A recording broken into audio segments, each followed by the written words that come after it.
What's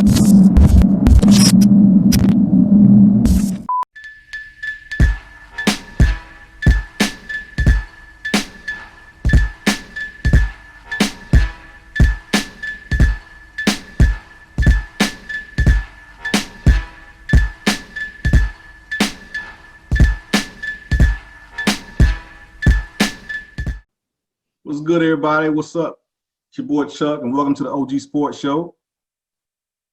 Yo, the slow motion, what's happening? And it's your boy B. We in here. Welcome back, everybody. We appreciate y'all joining us. If this is your first time, our returners, welcome back. We love y'all. Looking a little bit different for week 4. This is our quarantine/holiday edition, as you can see with my little ragged Christmas tree in the back. The fella's been around family this past week, so we want to just keep it safe and keep it clean. We're gonna do a little, virtual meeting this week. We'll be back to normal for week 5, but that's not a big hit on that. We're still gonna give you the great content we've been bringing y'all for the last 3 weeks or so nothing's gonna change. So, fellas, how was y'all holiday, man? Everybody was good. Everybody was safe. Yeah, it was cool, man. Glad to get a little cool weather down here in Tampa. Man, it's freezing out here in my house, man. I don't know what was going on, but Bro, I know I had this 30-degree weather for Florida. It was, man, for me, it was, geez, come on. Bro, I traveled, I drove, because I still don't feel like it's safe to get, I ain't getting on nobody's airplane yet. So me and the family drove to Tennessee where my brother lives to stay with him for the week, for the holidays and stuff. And bro, Christmas Day, I think we had a high of 26. Wow. And the feels like temperature was 9. Whoa. Did it snow? We had a little flurries, but it wasn't nothing, nothing major, just enough to get on the windshield, you know what I'm saying? Yeah, that's what made it colder. Hell, the wind was blowing. I'm pretty sure it was whatever you had on was cutting through them pants, boy. And we can't buy nothing down here to get us prepared for nothing like that. No. So, hell no. It was in bad shape. Put on some long. I stayed in the house, and me and my brother drank a bunch of Douce to stay warm. Ooh, some Douce. Word up. I know you ain't drink like you used to, though. Never, man. This got salt. Can't do it like I used to, bro. Yeah, you done got salt in your old age, though. I really have. Oh, we know. I can't even take no offense to that. I have. But anyway, boys, let's jump right into it, fellas. So say what the lick read, bro. What the lick read for show 4? Got the NFL playoffs coming up. Everything kind of lining up, except for there's a couple spots still open. The NFC East can be won Sunday. The South is locked up. The North is locked up, and I think the West is locked up too for the NFC. And I pretty much think the AFC is locked up, right? But I think pretty much the same, right? I think Cleveland and Baltimore are still battling. There's there's a bunch of teams in the AFC that they're able to, like, if they win in, like, if the Browns win in, the Browns in Pittsburgh playing for the division championship, right? No, Pittsburgh can win a division, or they might already locked up. They locked it up last week. They locked up the division, right? They locked up the division. They're playing for the number 2 seed. Cleveland's playing to get in. Cleveland wins, they're in. Right. They lose, they're out. Right. The Bills and the Dolphins are playing. The Bills are playing for the 2 seed as well. And the Dolphins win. If the Dolphins win, they in. So the Dolphins are playing to win. Baltimore also, right? Baltimore pretty much. I think Baltimore's in. They just playing for seeding, right? They pretty much, like, they could still lose and still get in with a couple of other teams' losses or whatever. So they're pretty much gonna make it. It'll have to be some real crazy shit for them not to. I got you. Yeah. And then I know, because and the only reason I guess I'm talking so much because I did the research for the picks. I think the Colts still got a shot. Yeah. They need help though. Yeah, I think they're the team that needs the most help out of everybody. Yeah. They need to win, and they need a bunch of, like, a couple other teams to lose, I think. Right. Yeah. Well, Kansas City is already Mahomes and them not playing. I think Pittsburgh rested their starters. Yeah, so, Pittsburgh. I thought Big Ben's gonna rest. Yeah. No real reason for, like, Rodgers to play for Green Bay. That will make no sense for him and Devontae Adams to play. Like that would be. Well, they still can play for the #1 seed with them in New Orleans. So they still, I think You're they right. still got to play. They got to play. Yeah. So I'm not sure who they're playing. I don't know if it's Chicago or Detroit because The I know Packers, I think they're playing Chicago. in They're Lambeau. playing. I want to say it. I think it's in Soldier Field. Okay. But yeah, they're playing the Bears, and I know I'm pulling it up right now. But yeah, they're. I know. I Saints, know. Bucks got the Falcons again. the The Saints should be playing the Panthers. Yeah, the Saints on. I don't know who they got. Probably the Panthers because everybody played division games at the end of the season. Yeah. Yeah, the Vikings and the Lions, Cardinals, Rams, Chargers, and the Chiefs, Jags and the Colts, Packers at the Bears. Packers at the Bears. So the Bears pretty much won the division. I think now they kind of playing for seed. And the Saints got the Panthers, which that's not really saying much. Are they at home or are they away? They're in Carolina. Oh, okay. Well, I mean that could be the fact they're playing in Carolina. That could be a toss up. It could be. It could be. And then the Titans and the Texans. The Texans have nothing to play for technically, but the Titans still fighting for getting a higher seed or whatever.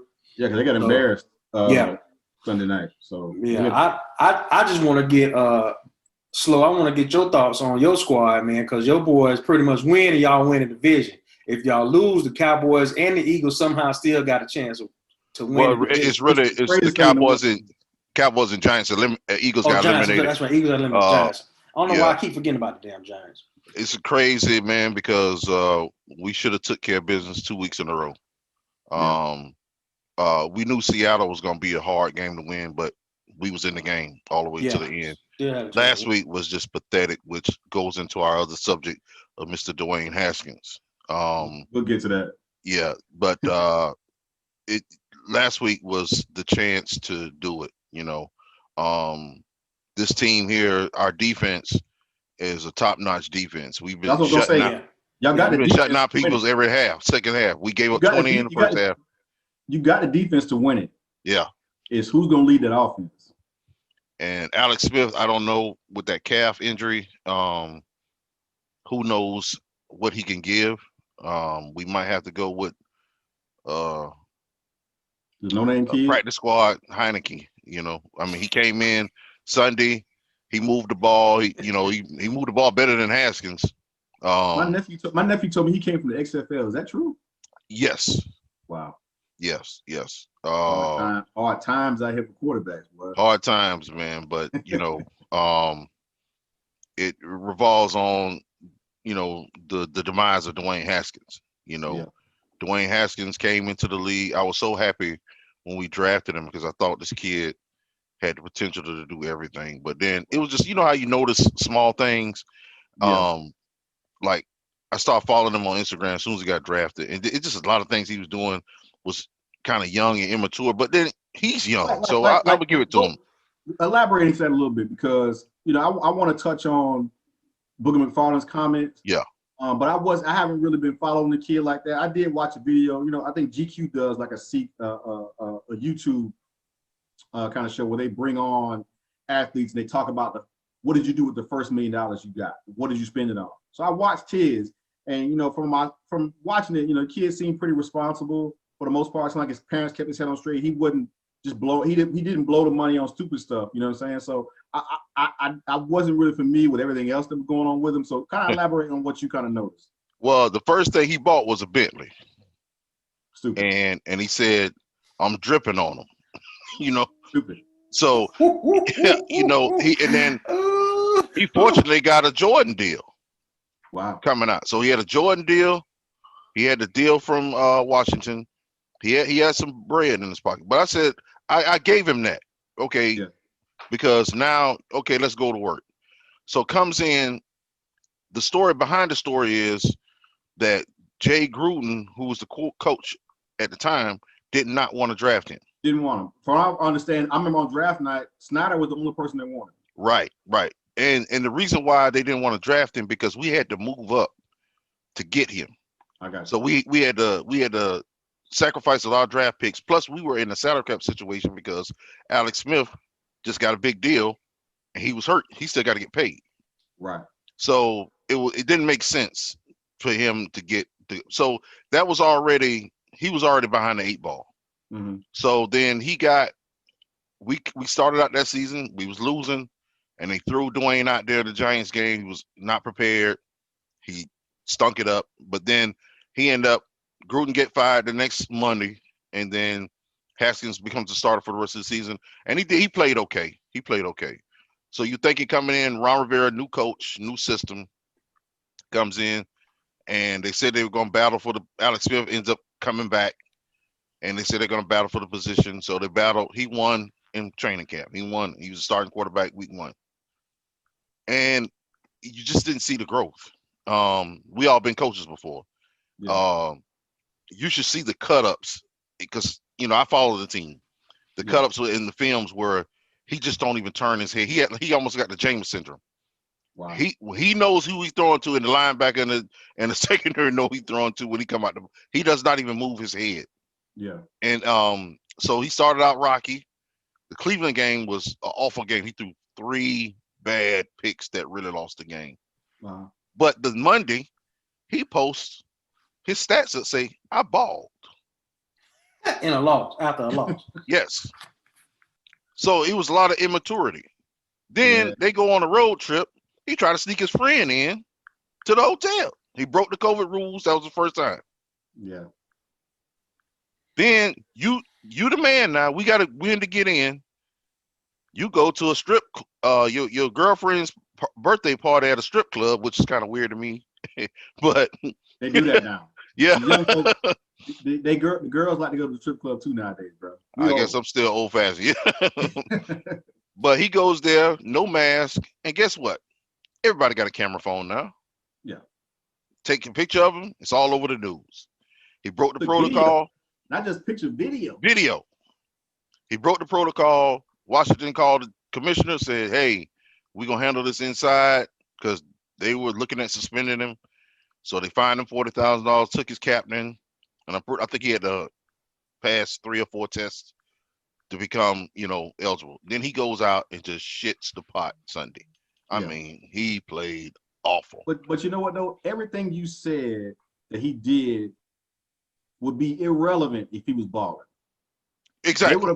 They would figure out a way to exactly that up and put a bow on it and be like, hey, we're gonna keep everything in house. The key, he wouldn't have lost no captains. He wouldn't have lost nothing. He may have paid a fine or something like that, but none of it would have mattered if he was balling. No. Okay.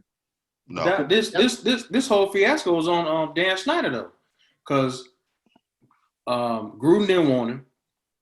Then you bring in Ron Rivera. Ron Rivera didn't want him. No. From jump. So kind of, and he's not showing the right work ethic to be a starting NFL quarterback. It was a disaster from there. I don't think the kid was ready coming out of Ohio State myself. I think he needed another year, even though the kid had a phenomenal year. Yes. For Ohio State. The kid threw 50 touchdowns, for Christ's sake. I mean, but I still think he needed another year under his belt in college before I felt like physically he was ready, because you could tell during Ohio State that he had maybe 1-2 reads at the most, and he was letting it go. And plus, he had the best athletes on the field. Yes. For him. So yes. Not to take anything away from what he did, because it still takes him to throw 50 touchdown passes. Right. But I just didn't think he was ready coming out when he did.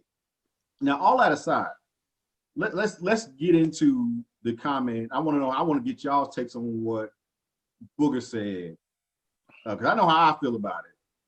But I want to get y'all's take on how do y'all feel about Booger basically saying Booger basically, and essentially, for everybody watching and listening, Booger essentially said, he's tired of these young kids coming in and being more concerned about their brand, and then he went specific and said, mainly young Black African American players coming in being more worried about their brand and not worrying about ball or not making it to the Hall of Fame, blah blah blah.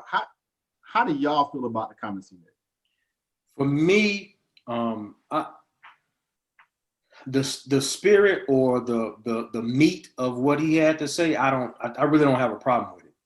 I have an issue with the way he worded it, Right. and how he came off. Now, had he said, and he prefaced his comment because he knew what he was about to say was going to cause and get people to talk.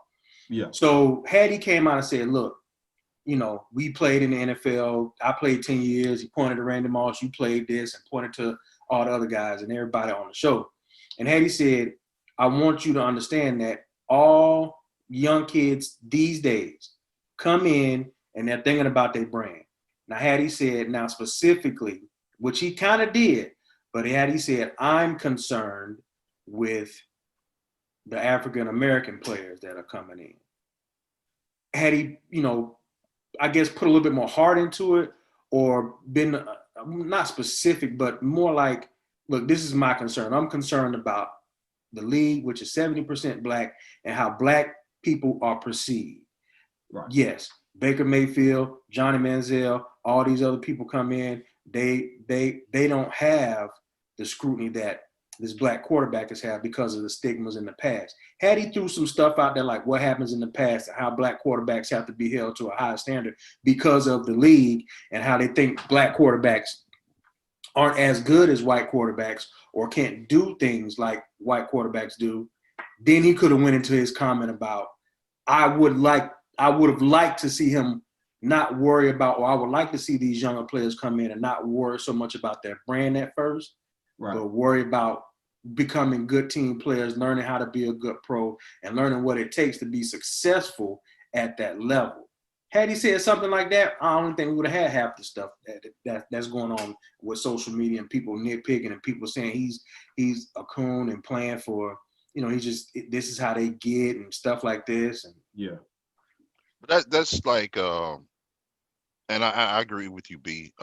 It's kind of like one of those things that he aired the family business out in the streets. Exactly. Because I thought the same thing, but I'm older and I know it's certain things that it's not made for me to understand. This is not my era. Right. The social media thing to me is hilarious. It's funny. But you have to do it nowadays. Right. That's the thing now. That's the thing. And he does have a point, because you don't see, besides probably Baker Mayfield, who really takes on to the black culture, but he's looked at different because he adapted the black culture, the dancing, the stuff that he does. But you see that a lot. You remember when Big Ben came into the league? You could have sworn Big Ben was black. Right. Big Ben used to wear gold chains, had a low fade, all that. Wearing the big baggy suits. Yep. Then when he got in trouble, he became a white dude. Right. He started talking about Jesus and everything. You know what I'm saying? But it's just that's just the way these young dudes do, man. I mean, we don't understand it. Booger don't understand it. He didn't come from that. You know what I'm saying? No. So I think, like B said, he could have worded it better. And it's just a platform he said it on, ESPN. If he was on our podcast where it's like family, stuff like that, because we know who our crowd's going to be. You know what I'm saying? Right. But ESPN, they, last year I feel like ESPN relishes on, of course, the detriment of black athletes. Yes, they do. They do. Like for example, when they during this past year's draft that was virtual, they got bullet points up about how one kid's mom was on crack or homeless or whatever, and he made I think they're trying to spin it as if look what he had to overcome, but they never do that to the white kid. Bro, that's a societal issue though, man. That's not just ESPN. That's news stories. That doesn't surprise me when I see that shit like in the draft and sports. It doesn't surprise me because they'll do it to my black ass if I got in trouble. I'm not surprised by it, but I think it's unnecessary. Kind of where I'm going with my take on what Booger said. Now, I agree with y'all to a certain extent, but I'm with you, Slow, when you say he kind of aired the family business. I felt like him bringing up race was unnecessary. Right. And it was irresponsible, in my opinion, for him to get on there. And I looked at Randy Moss and he looked a little bit like, bro, you shouldn't have said that. Right. You know what I'm saying? Because to me, race had nothing to do with it, in my opinion. He could have taken that same stance and called Dwayne Haskins and told him that on the phone. Because I watched Marcus Spears talk about it on Get Up, and he said, I called with Dwayne Haskins, and I talked to him a few days ago. This is before he got released. So I feel like the race was irrelevant. It wasn't necessary for him to bring it up because you think Tom Brady don't care about his brand in TB12? It's everywhere. Right. You think Baker Mayfield don't care about his brand on them progressive commercials? Obviously he does. Mm-hmm. There's tons of players that care about their brand. In today's society, like y'all said, this is what you're supposed to do. You got to have a brand in a sense. You got to have yourself out there on social media. You got to have yourself, in situations where you can prolong, your financial situation, and it's not going to happen just on the field anymore. You know what I'm saying? So to me, it felt kind of irresponsible for him to kind of air out the African-American player and kind of single them out for this when, Booger, like you said, it's not for him to understand, and he probably don't understand. I have a hard time believing that he knows everything that kid does. Like, you may know what he does on social media, but we don't know what he does in the film room and in the weight room and in the meetings. We don't know what that kid does. We don't know where his heart is when it comes to the game. So for you to single him out, like I said, on national TV after the man done hit the lowest point of his career so far, you know what I'm saying? I just feel like that was irresponsible. If he wanted to be the OG in a sense, you know what I'm saying? No pun intended. If he wanted to be that to him, he could have called him on the phone. He could have gave his opinion about the same way we did. The kid didn't come out and perform on the field. He was irresponsible off the field. This is what happens when you do that. And then he could have called him and say, look, man, you understand the plight of the black quarterback, I'm sure, because you've been one your whole life. Right. We got to go through, what kind of scrutiny we all of us fall under. You got to be smarter than this, bro. You can't go out and do the things that you've been doing if you get a second chance, which he very well should, because folks have done way more and gotten second chances. So he should get a second chance, but he could have handled it in a way that he could still help the kid to learn something and uplift him at the same time, instead of putting not only him down, but essentially every other young black player coming into not just NFL, but any league for that matter. You know what I'm saying? In today's day and age, where you got to have some kind of a brand to have some longevity, you know what I'm saying? And be able to score those opportunities off the field so you can, establish some type of wealth, which we don't come in. Most of us, 99% of us don't come into the league having. You know what I'm saying? We're not Josh Rosen. My dad's not, right. You know what I'm saying, already set up. Or Johnny Football, who's just rich. He just probably ended up just dying. He was driving a Benz to high school. So, yeah. You know what I'm saying? And, Johnny's posing with champagne with LeBron and Drake and all them. But, you know what I'm saying? Like, I just feel like, they're a lot harder on the kid than what they should be. Because, it could be a lot. He could be doing a lot worse, in my opinion. He's young, he's unprepared, but he could be doing a lot worse. He could be, but I also feel like if he was doing everything right, like studying in the playbook, being a good teammate, they want to let him go. Yeah. Your teams don't let good players go. It was a culmination of things. It was just rolling down. Right. For you to get sticking it up on the field was the nail in the coffin. For you to get cut year two, Jameis kind of stunk it up, throwing a bunch of interceptions, and they rolled with it, picked up his fifth-year option.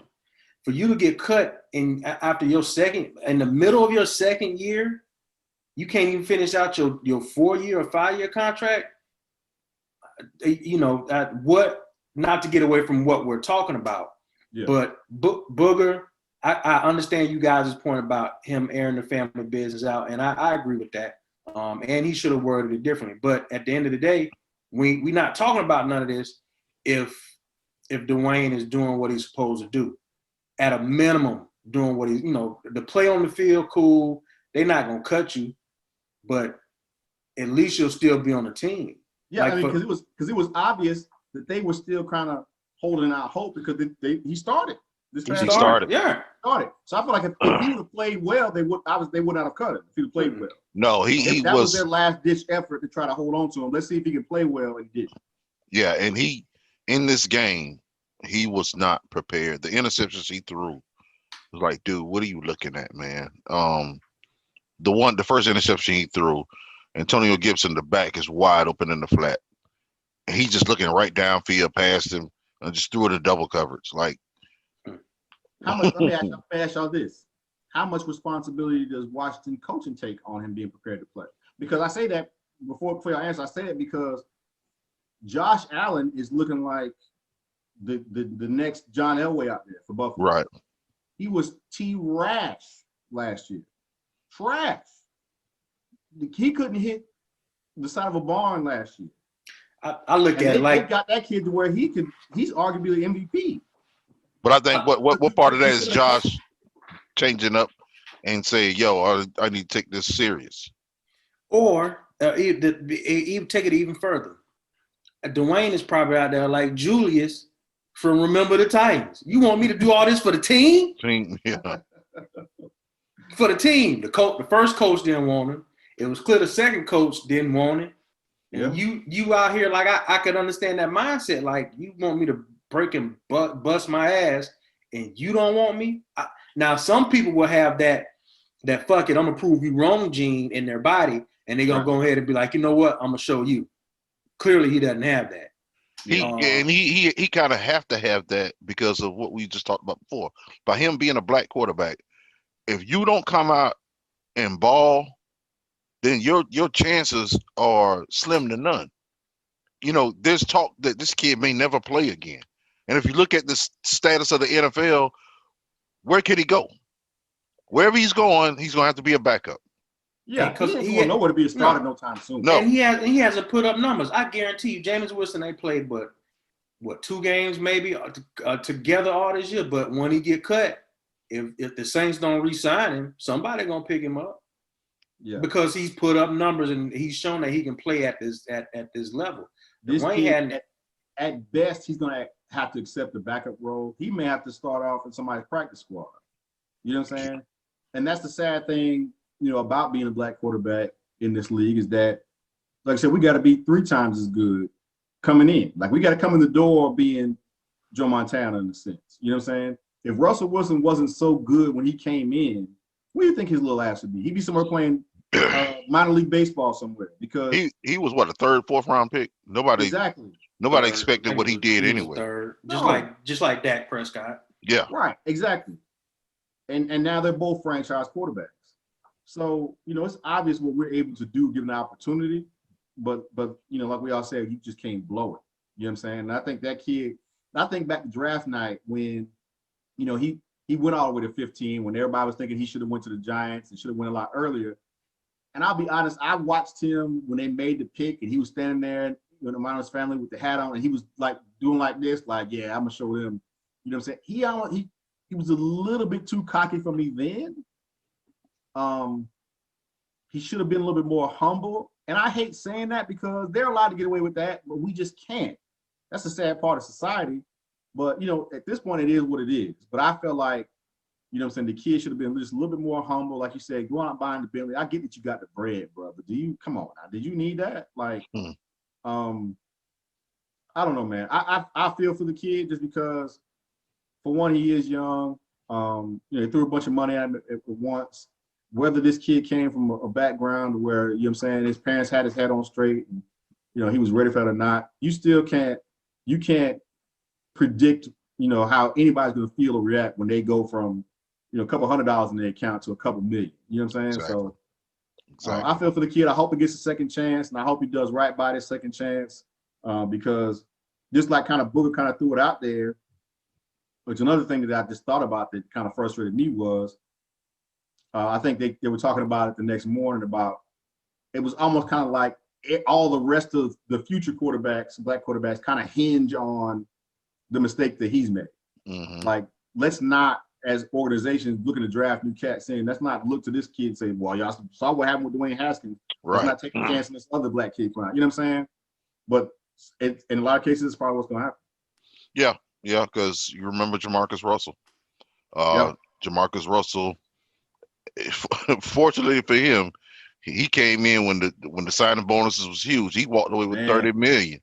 Woo. He's probably still drinking that lean now. You know what I'm saying? He's probably about 800 pounds. Like, yo, I got broke off. Yeah, I'm a bust. And So what? Bro, that one story they tell me that I hear all the time when they say the coach gave him the DVD of the game cut up And in it the was blank. films, It was and blank. it blank, and he came back and told him, "Yeah, coach, Dwayne, DeMarcus, did you watch it? Yeah, coach, I watched it. What'd you think? Yeah, man. Oh, yeah, I got it. I understand. It was full of Blitz packages. I got it. I got it. And wasn't nothing on the Yeah. damn DVD. God damn. oh. He was at home listening to Chopped and Screwed and drinking some lean. lean. He wasn't watching shit. Nothing. All right. The college football playoffs are upon us. And I know we're going to get more deep into the matchups later. But the 2020 was a crazy year. I mean, to me, it should have an asterisk, you know. For sure. But the playoffs, it's not working.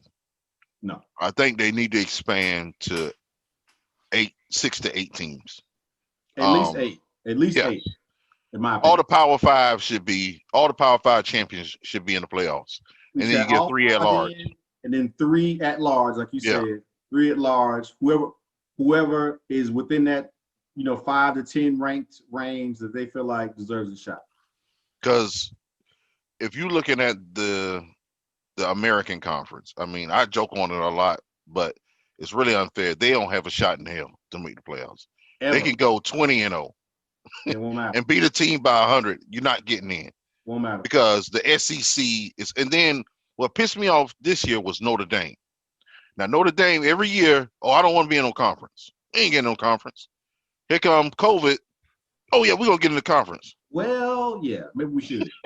Yeah, because they knew they would have been probably froze out.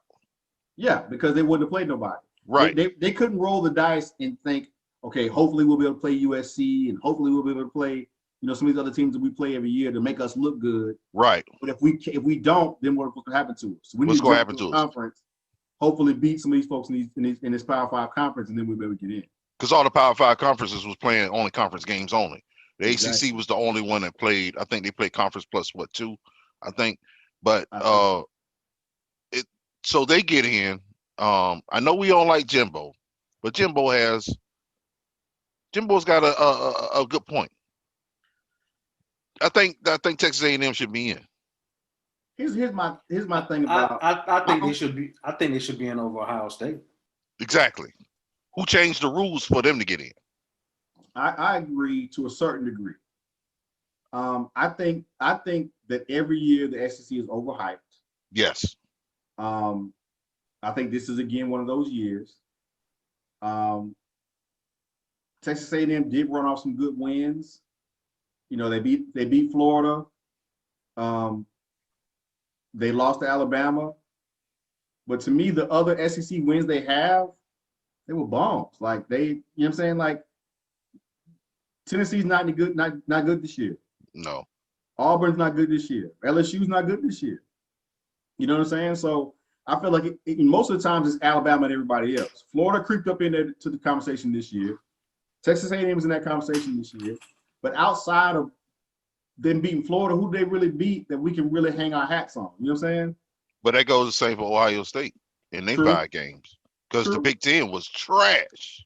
Everybody was They played Northwestern. Except Indiana. Indiana. Yeah. Indiana was a team that I felt like should have beat them, but they didn't. But everybody else was garbage too, like you said. Yeah. Michigan was horrible. Michigan State was horrible. Penn State was horrible. They played Northwestern for the title. Yeah, this year for me in college football is just it's for me it's a throwaway year. I mean, statistically you count it, somebody's gonna be crowned champion. Right. But it's the Pac-10, the Pac-12 only played 4 or 5 games. I would say did they play 4? They might have played for like 3 or 4. Yeah, like that's the it. Big Ten didn't play. There was no good teams in the Big 12. Like it's just a throwaway year. So at this point, you got to take the 3 or 4 best looking teams. Which for me, like we said, Ohio State's not that good. They ain't really play nobody. Yeah, Texas A&M should have got in there. So Jimbo does have a legitimate right. But at the end of the day, Alabama, Clemson, Notre Dame, them the best looking teams. Yeah. I'm gonna tell you why those 4 teams were picked and Jimbo wasn't picked. Because Ohio State is a bigger draw than Texas A&M. You're right. Yeah. Ohio State fans travel. We've known that. We know that from when they've come down here to play. Those fans travel. And nobody wanted to see Alabama play Texas A&M again. No. Nobody. No. Nobody wanted to see that. Especially Alabama is rolling right now. Nobody wanted to see that again. Would they be okay with Alabama and Notre Dame playing? For sure. Yeah. Yeah, because that happened in a while. And then we can see Ohio State and Clemson battle it out again to see what happens. But I think that's why they're in. Notre Dame, obviously, that's money coming in for the networks. Or like I say, Ohio State fans travel. And Clemson and Alabama, we might well pencil them in every year, Right. Until one of those coaches leave. So, I hate to say it, but yeah, for as far as Clemson, but I think the NCAA needs Alabama or Clemson to win this because so it can kind of legitimize the season.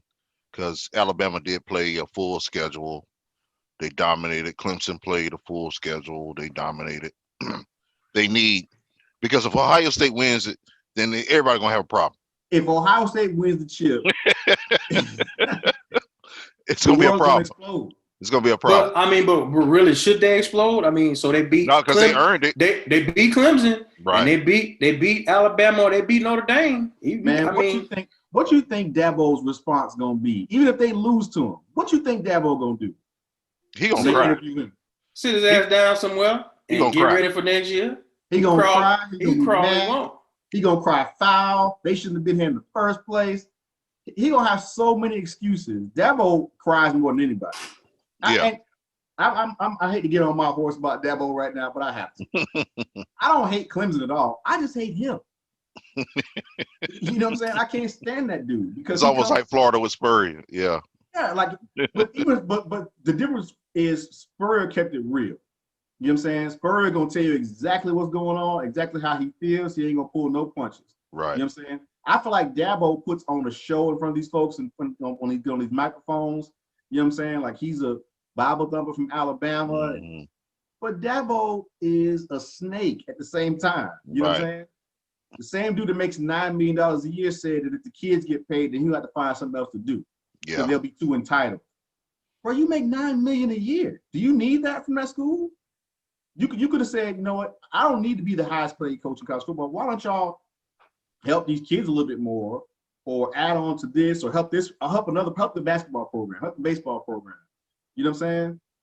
But that no, like, hell no. he got that $9 million like Dave Chappelle on the meme with Dave Chappelle holding the money. He got the crown on. That's Dabo. So I just can't.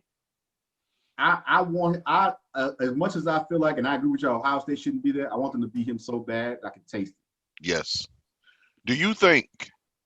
Let's flip it. Let's say Texas A&M beat Alabama this year. Alabama finished with 1 loss. Do you think they put Alabama in the playoffs? Absolutely. Yeah, they're gonna put Alabama in the playoffs. They gotta have Nick Saban. They gotta have. You can't have Mr. Affleck on the sideline. Right. Oh. And I think that's what Jimbo knows. Jimbo knows if I would have finished undefeated and won the SEC, that would have put us in. Alabama don't even have to play for the SEC, sits back and get in anyway, like they did that year with LSU.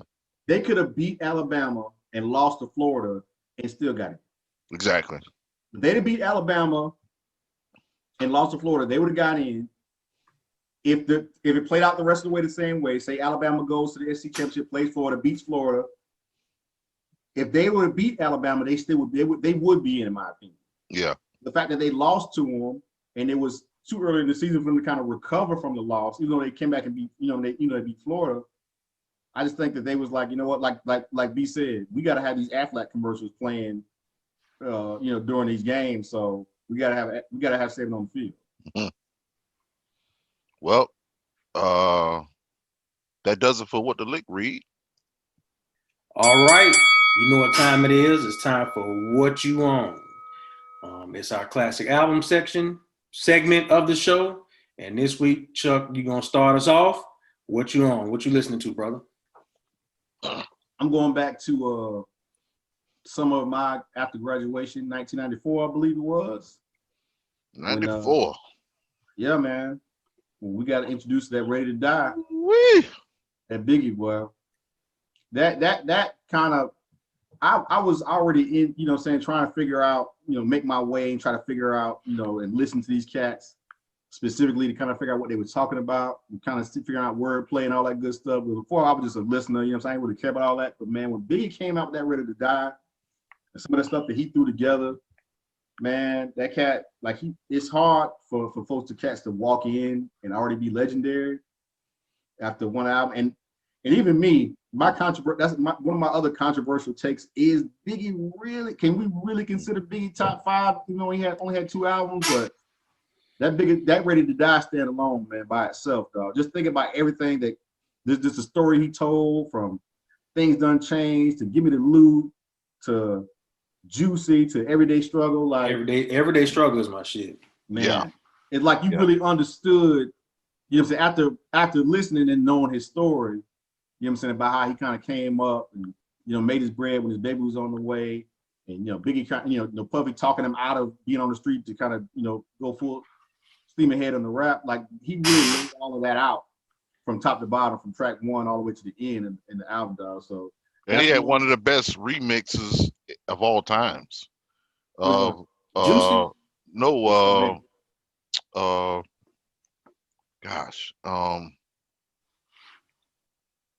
Well, from One More Chance to Big One More Papa. Chance. Yeah, that's it. One More Chance is one of the best remixes. Yeah. Puffy sampled his ass off. And bro, not just that, he had, in my opinion, on one of the best remix songs ever, which is Flavor in Your Ear remix. Yes. I know everybody gets caught up in LL's verse. Nah, man, that cat. I was just telling my nephew the other day that, because he don't know who the Gooch was. These kids, you know what I'm saying? Yeah. And when he said Invisible we know Bully, who like is, but anyway. When he said I get more butt than ashtray. Too much fair, I get more. Ski mask Wade, nigga, ransom notes. Far from handsome, but damn a nigga tote. What? I like when he say black and ugly as ever. However, I stay Gucci down to the socks. Rings and watch filled with rocks. Nobody else was really doing that like that at the time. You know what I'm saying? Where everybody else would, you know, at the end of one line, they rap one line, you know, rap the one word, in the next line they rap it again, then they go on to a new word on the next line. To me, Biggie and Bun B, which is another one of my favorites, are the ones that can take one word and wrap it throughout the entire verse. You know what I'm saying? Yes. Like he'll figure out 8, 9, 10 words that are all blend together, all rhyme, you know what I'm saying, rhyme with each other and do a whole verse off of it. So his rhymes were visual. It's like every song you could see the video for it as he's rapping. On Big Papa, I felt like I was in the club. I'm looking for the chicks who want to have my baby while I'm listening to it. Like, where they in here? I know they in here somewhere. But that's sidebar. Before I go, I just wanted you guys' opinion. Do you think Jay-Z benefit from Big's death? Absolutely. They don't take away from Jay-Z's skill. Because to me, Jay-Z took Big style. He's up there skill-wise. Yeah. Not necessarily style-wise, but skill-wise. Because I watched the documentary where, you know, Jay is going, you know, off top in the booth, and Questlove was like, okay, now he goes in, now he got what he wants to say down. He has to say it 18 times, do it 18 times so he can have it memorized. Right. I'm hard pressed to find anybody else that has the ability to do that. But if Biggie was still here, I don't think we would appreciate Jay as much as we did, because Biggie was still overshadowed. Right. Skill wise. Right, exactly. He was like his little junior. You know what I'm saying? Yeah. Cool. I'm good. I'm done. I'm gonna get off the train, but check out for all those non-OGs out there. If you ain't listening to Ready to Die yet, you're sleeping on yourself, go check it out. And shout out to my boy Smoke, 1,000% cocky on Twitter. He got on us about our first conversation on week 1. We were talking about the toughest 2-album run of all time. And he sent me a message on Twitter, got on me, said, how do we not talk about Biggie's 2-album run as the best, one of the best of all time? That's true. That's true. Shout out to my boy Smoke. I'm here for you, bro. What's up, Smoke? Way to check us, Smoke. All right, so what you got this week? Okay, my album, like we always know, I'm the oldest of the OG. The oldest. The Not oldest. not the oldest. The oldest. I'm the oldest of the OG, and I'm going back to 1984. Woo. 1984.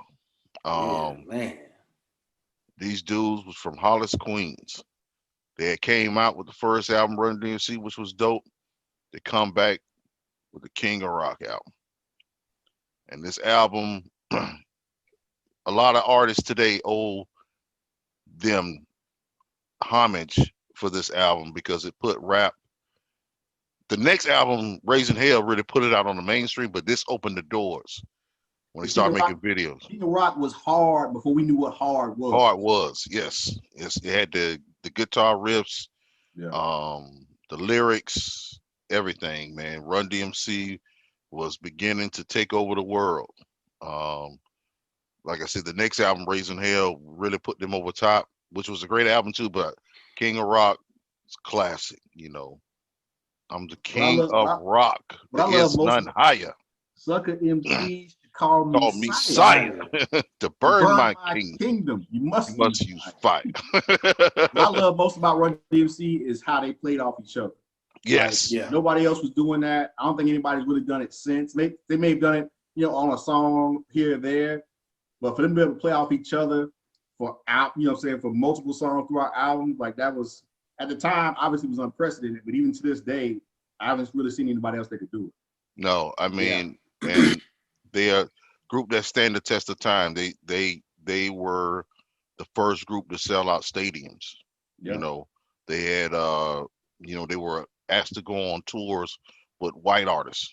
And think about it, still making noise. When folks thought they were past their prime, they came back with Down with the King. Kings, yeah, exactly. Down with the King was hard too now. Right. So them my boys for life. That's my album.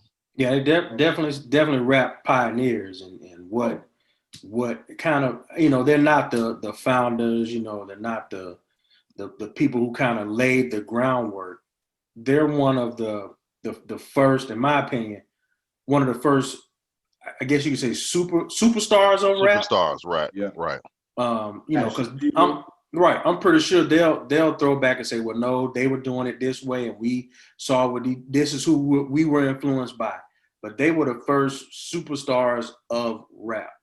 Like, you got to think about how good you have to be to go touring with a rock band or go touring with some white artists. Right. Back at that time when rap wasn't even getting played on the radio. No. No MTV play. Remember we talked about that? Yeah.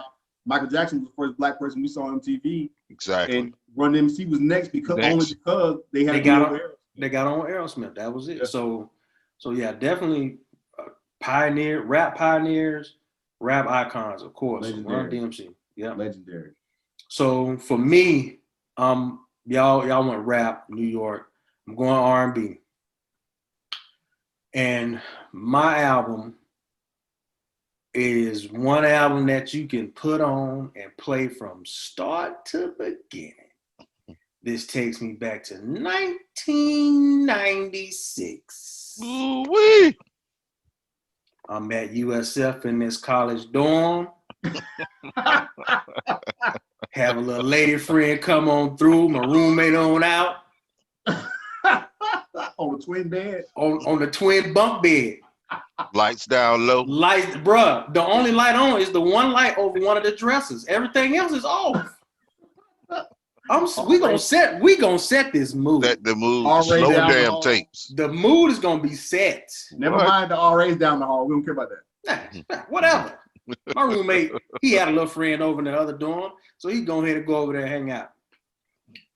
For me, this album just brings back memories of good 90s R&B, mid to late 90s R&B, and the album is 112's debut album, 112. Good stuff. Now I'll get some flack. Like my boy Kiwi, he says their second album is the best album of all time, and I can understand he's a couple years younger than us, and for him it was kind of the same thing. That was the album that when he was in Clemson in college, and that was his time. That was his time. Yeah, for me, that debut album, though, boy, I could put that thing on right now and just let it go. Oh yeah. All night, 19 songs. I may skip 2, and that's cause they don't give me that slow R&B feel. Slim had Cupid. Slim had that thing going, boy. Cupid and Come See Me.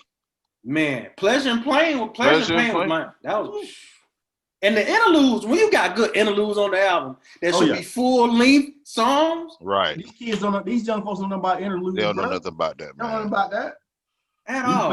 You play interlude, you like, man, they need to make this into a song. A minute and a half. I need this a good 4 minutes. Right? Why this ain't a full song? Full song. Y'all got I me remember when they first came out in 112. I was like, that's the club name in Atlanta. I've been there. Yeah, oh yeah. Did we not go together, you and I, one time? May have, man. We undid some cables. That's hey. But I'm pretty sure we was there one weekend together, you and I and a couple other fellas. Anyway. Atlanta was my second home. So, and like we already said, your boy Hugh Smith or Hugh Jackson can't go to Atlanta. He got to go from the facility back home. Back home. Just straight from the facility to the house. Don't stop at Quick Trip. Nowhere. Nowhere. None of that. My wife going out with me, and I'm holding her hand the whole time. I don't need no problem. Get your American Deli Wings DoorDash. Don't go pick them up. Go. Yep. Go home to your wife and say, I love you, girl. No, she with me. Ain't no go home. She with me. Hey, some of them chicks up there don't care. She may be sitting in the car when we had American Deli getting these wings, but she's with me. Hey, just that little time that she sit in the car is danger. Can't take no chances. Can't take no chances. Yeah, so but for me, 112 was that album, man. Like I like a good R&B album that is R&B. Like when the R&B artist appreciates the R&B artist that came before them, right? That's when it's good. Like I don't know if a lot of these younger cats today really appreciate the ones that came before them and try to understand and emulate to a certain degree what they did before them. Like when the little jit calling out Keith Sweat and talking about he's the king of R&B and all that nonsense. Them cats in the 90s, they didn't do that, man. They appreciated them cats that came before them. You know what I'm saying? Yeah. Like I know we're the OGs, but there's some good singers out there, some good new cats these days that are men and women that are doing their thing with the R&B.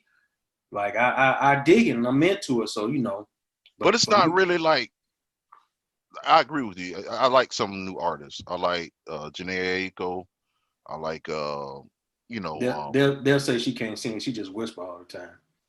The chick, she's talented. Yeah, like for me, sir, her SZA. SZA is another one they talking about can't sing, but I mean, she okay. I mean, she makes good songs. She makes good songs. Makes good songs. But it's not that R&B feel like the 90s. Nothing. The 90s R&B was the best. To me, matched. Like part of my playlist driving to Tennessee this past week was my boys. My teenagers, they get aggravated with me because Dad got to listen to his old music. It ain't that old. Most of it was between 1990 and 99. Right. It's good stuff. Mine going hit. You're gonna appreciate when you get older, and you're gonna think, man, I remember when Dad used to play this music, and they don't know they don't know every word because that's and they'll play it. Yeah. I used to get sick of my daddy playing Anita Baker every Saturday, all Saturday long. But you know what? I sing every word which comes on now.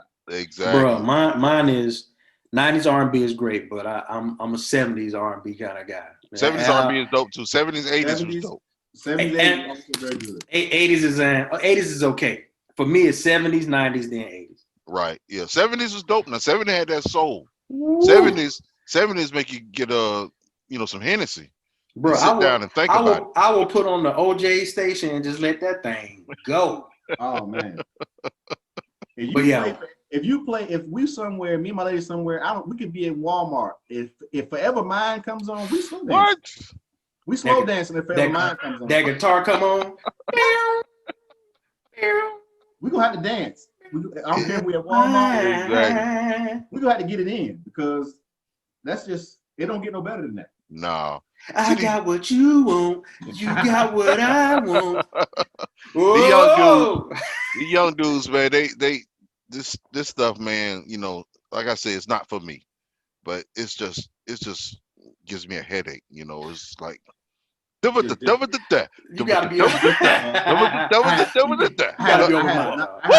knockdown drag out. I had knockdown drag out with my nephews a couple days ago that they're 19 and 17 and they trying to tell me how Young Thug's a genius and all this. Y'all seen that bullshit Young Thug was how talking good about? little baby is, and I'm like, man, I'm not having this conversation with y'all because they all trash. What did Young Thug say? It was a clip and he was saying how when he does a concert, he's got a 30 song track list for his concerts. And all of them got the crowd jumping. He was like, I got 30 hits. I don't think Jay-Z got 30 songs that I had a crowd jumping and like he said he don't got 30 songs that everybody know. That everybody know. I'm sitting there like, you see what I'm talking about with these young folks? I understand. Yeah, you're right. The OGs in the game. You see what I'm talking about? Because that's the same cat who said that he's not gonna kiss Andre 3000's ass to do some work. Yeah. I don't put too much stock in it because Andre 3000 crawled so you could run, bro. But that's it for what we on, man. Y'all get a chance, check out some of those albums, and just listen to some good music. For sure. Or listen to the lyrics. All right, everybody, it's time for Who You Got.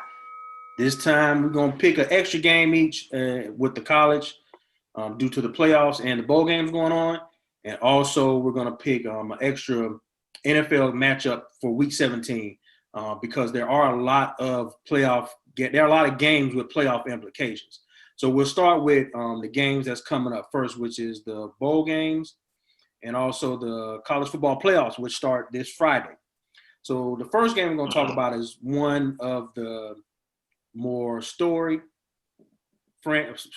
schools in the country and one of the more, American teams, Conference USA or the American Conference, whatever that shit is now. Off the radar.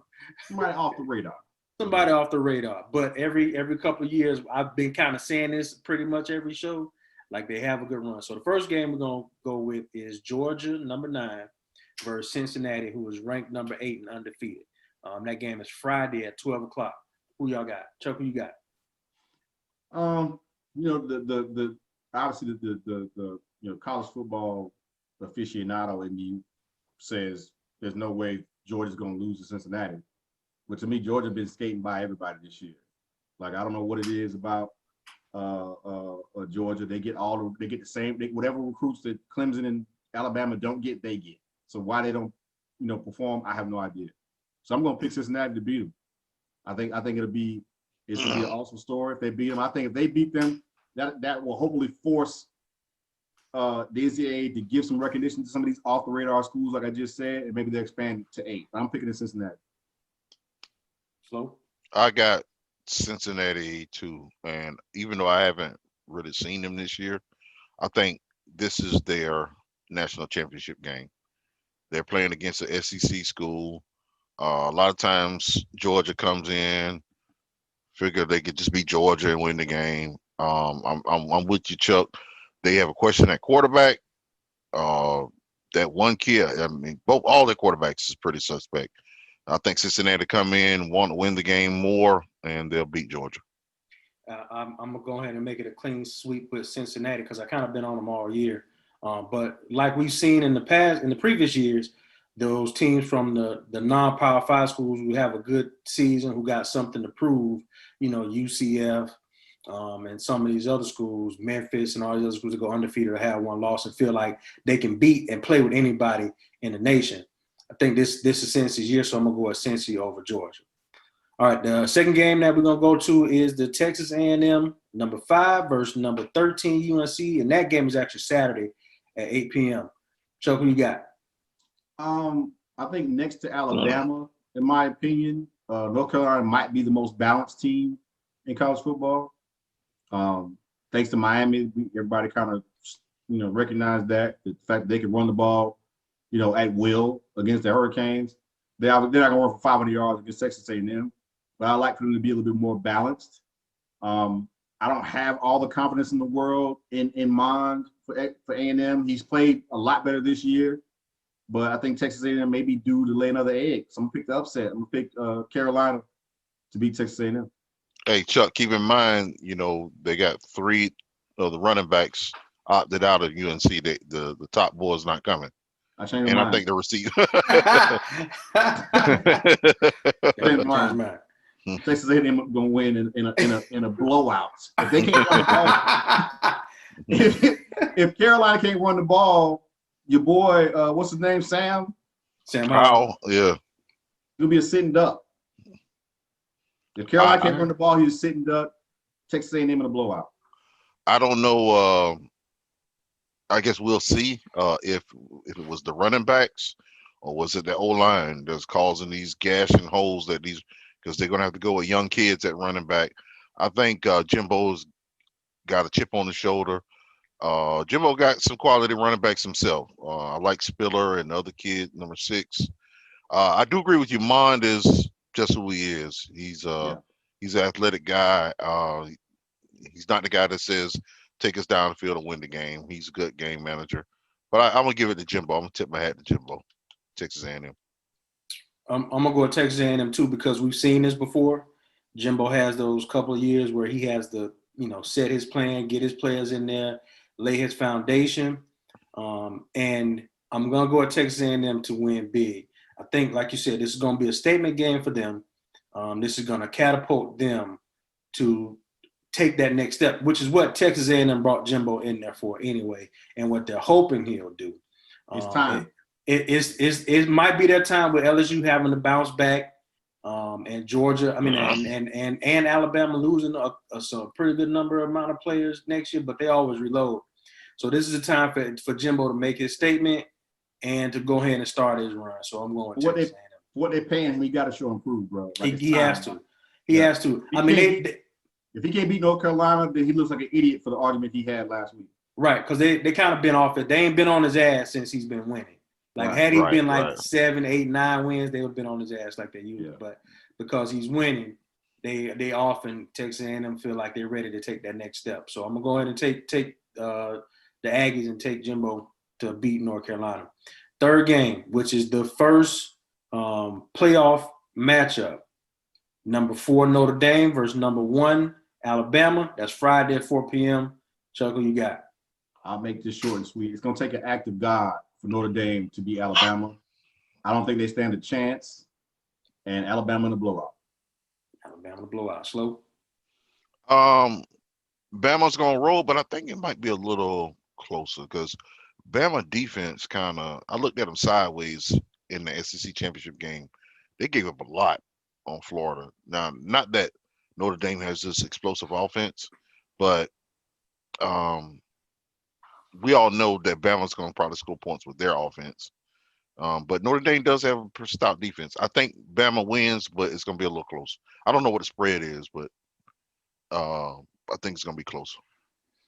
Yeah, I'm going to go with a clean sweep on this one, too. I'm going to take Bama over Notre Dame. I think Bama probably win by like 2 touchdowns, but I don't think it'd be a big blowout like they've been doing everybody else this year. So I'm going with Bama. Next up is one of the biggest games, and which is probably why they saved it for Friday night at 8 p.m. Number 3 Ohio State versus number 2 Clemson. The Dabo hate is real. Chuck, who you got? I don't think that And you're right, the Dabo hate is real. I don't think that Ohio State is a better team than Clemson. And I don't think that they'll beat Clemson. However,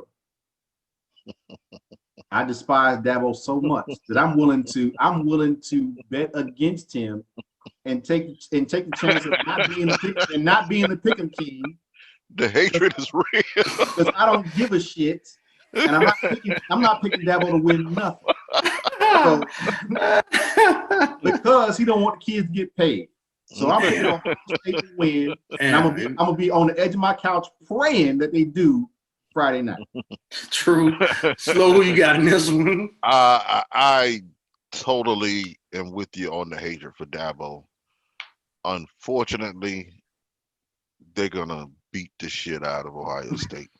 The Ohio State against Northwestern, they played around with Northwestern to the second half, and kind of Justin Fields. I didn't really like his body chemistry. He just threw me off. It was like, but unfortunately, Clemson got too many athletes. Sunshine's gonna run all over them, and it's sad to say, but Clemson's gonna beat the shit out of them. I'm with you. I don't think it's gonna be close, and I'll be shocked and surprised if it is. For the simple fact that they've been rolling, and they've been rolling since your boy got back. They've been tearing folks up. So I expect it to continue against Ohio State, and I'm gonna go ahead and pick Clemson to win. All right. Next up is our NFL picks for Week 17. Like we said, we got a lot of good matchups that have a bunch of playoff implications. And the first one we're gonna pick is between the 10-5 Miami Dolphins. You heard me correct. The 10-5 Miami Dolphins versus the 12-3 Buffalo Bills. The Dolphins win and they're in the playoffs. The Bills are fighting for that number 2 seed against Pittsburgh. So I expect both teams to come out and play because they got something to play for. With that said, Chuck, who you got, Fins versus Bills? Man, I'm gonna just say I love what Brian Flores has done in Miami. No reason why he shouldn't be coach of the year for what he's done in Miami. Like, it's for them to be 10-5 and even be in the playoff conversation is phenomenal. Great. Buffalo looked too damn good, man. As much as I want to say Josh Allen ain't as good as they think he is, he might be. Yeah, he just might be. We talked about it before. Said he went to Wyoming for a reason, and the stats were like this for a reason. But man, that kid, he proved me wrong every week. That's the chip Haskins should have had on his shoulder. Right. So I can't hate on him no more, man. So I got to pick Buffalo, but I think Miami next year will come back and give them a run for their money for that division for sure. But I'm gonna pick Buffalo. Buffalo, slow. Who you got? Totally agree with you. Been impressed with Buffalo the last few times I saw them. They just got it rolling. I mean, like, gosh, who is this team? Buffalo's been bad for so long. You used to not seeing good football in that uniform, but they got it rolling. Miami has a lot to play for. Uniform's still ugly, by the way, too. Oh yeah, of course. Miami's too. They need to go back to the original aqua, but I'll say that's another. But Miami, they got an issue at quarterback. They don't even know what the quarterback gonna be. They had Tua, they benched Tua in the middle of the game. Fitzmagic comes in and win the game, even though that's a crazy way to lose the game for the Raiders. I think the Raiders more lost that game than the Dolphins won. You talk about stealing money, John Bruce. Jesus Christ. Oh, yeah.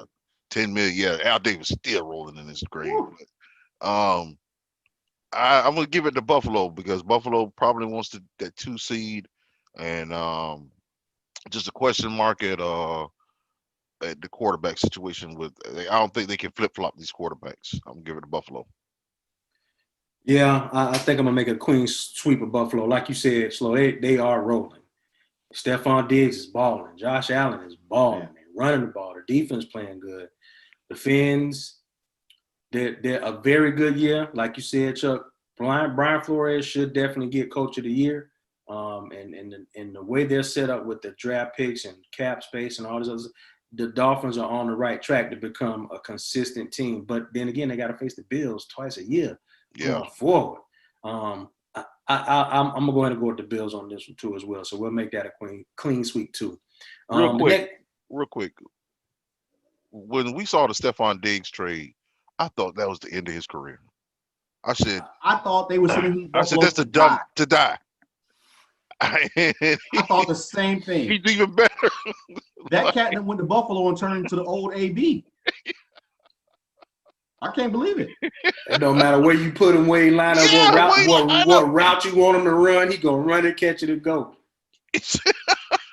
He got almost 120 catches. 20 catches. I thought when he went to Buffalo, and he was so happy. I was like, dude, man, your numbers just went into the trash. I'm like, bro, you know, I know Kirk Cousins ain't shit, but you going to Josh Allen, bro. That's what I was thinking. And look at us now. Look at us now. Shut me up. Yeah.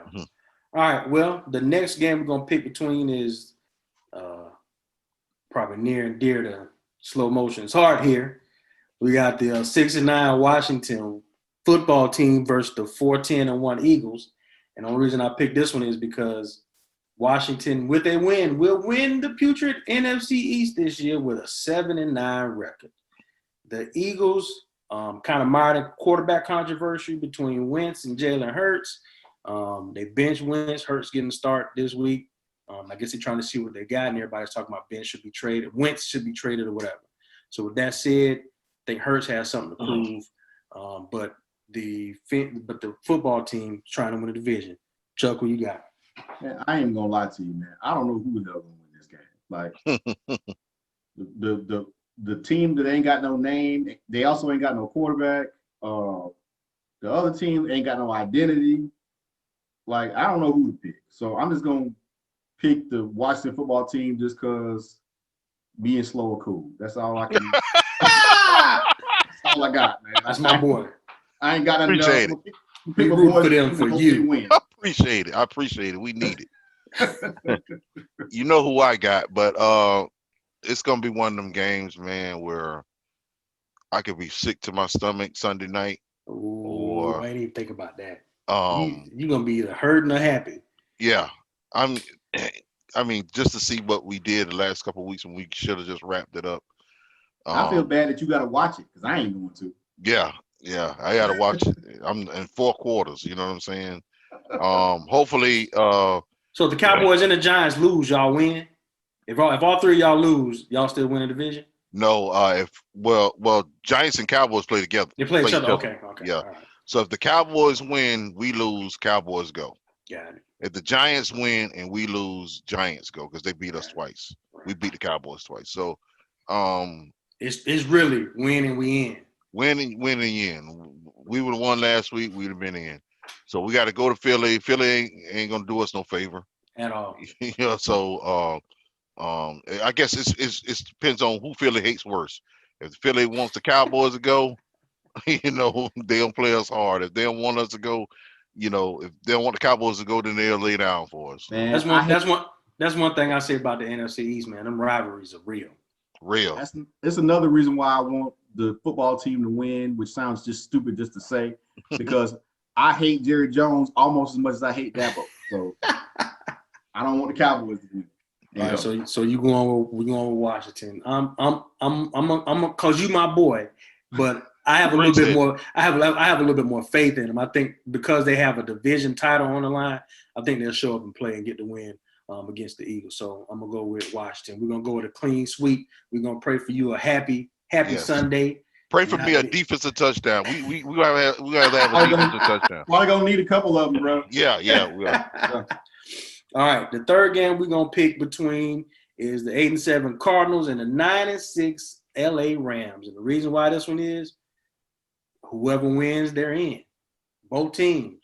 So this is gonna probably be a hard fought game and probably be the best, in my opinion, it might be the best game of the day.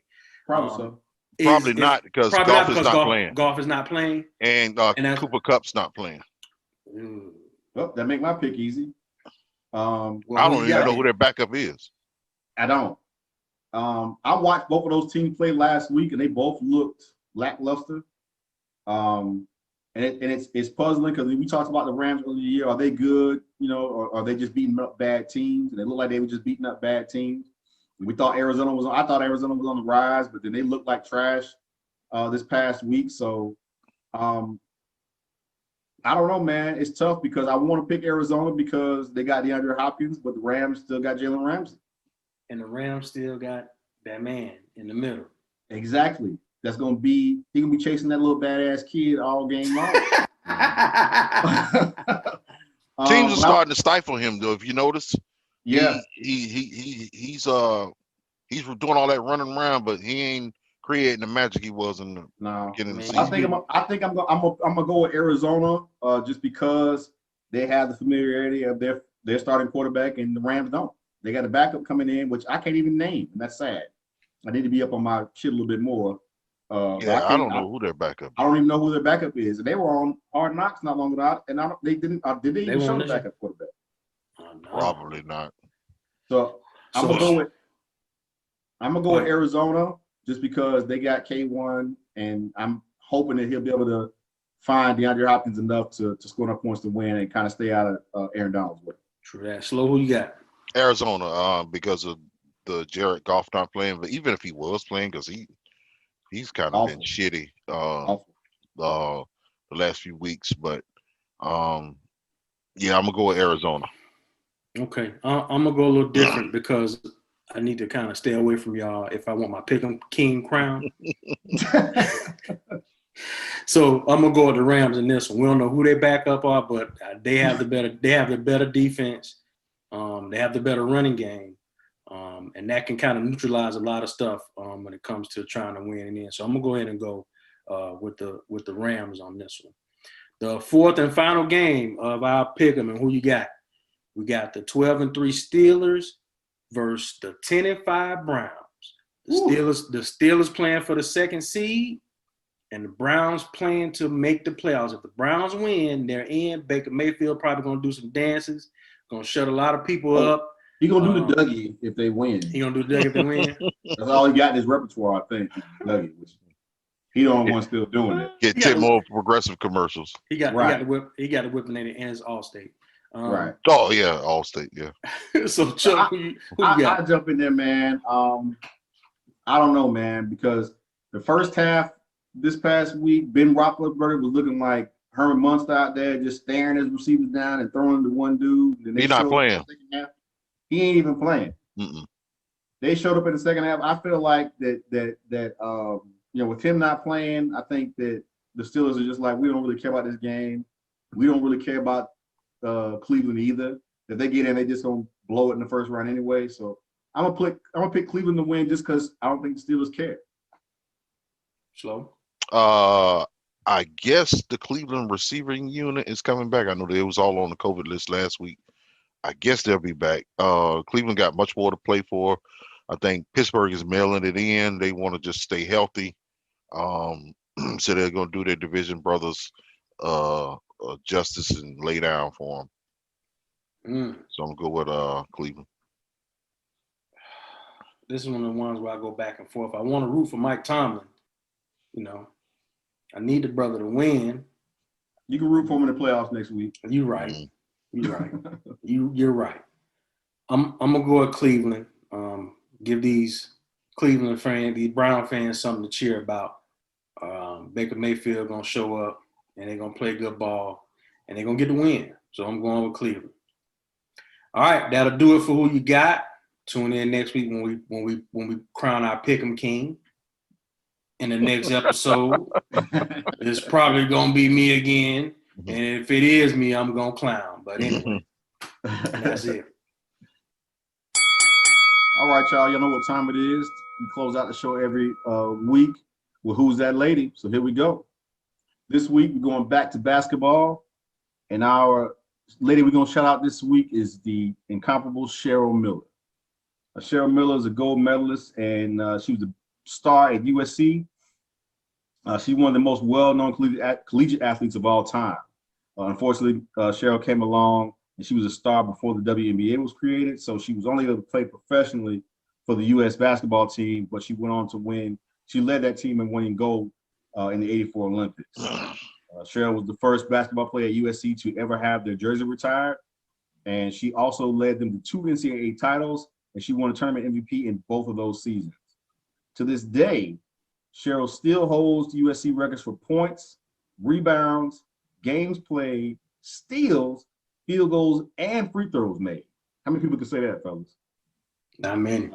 Not many. After her playing days, Cheryl went on to be a coach, and I think probably most of our young folks will probably remember her as being a sportscaster, and that she'll tell you she's Cheryl Miller. I mean, she's Reggie Miller's big sister, because he still can't beat her. So we want to salute Cheryl Miller and get some love from the OG Sports Show. Cheryl, we love you. We appreciate you. We want to give you your flowers while you can still smell them. And that's it.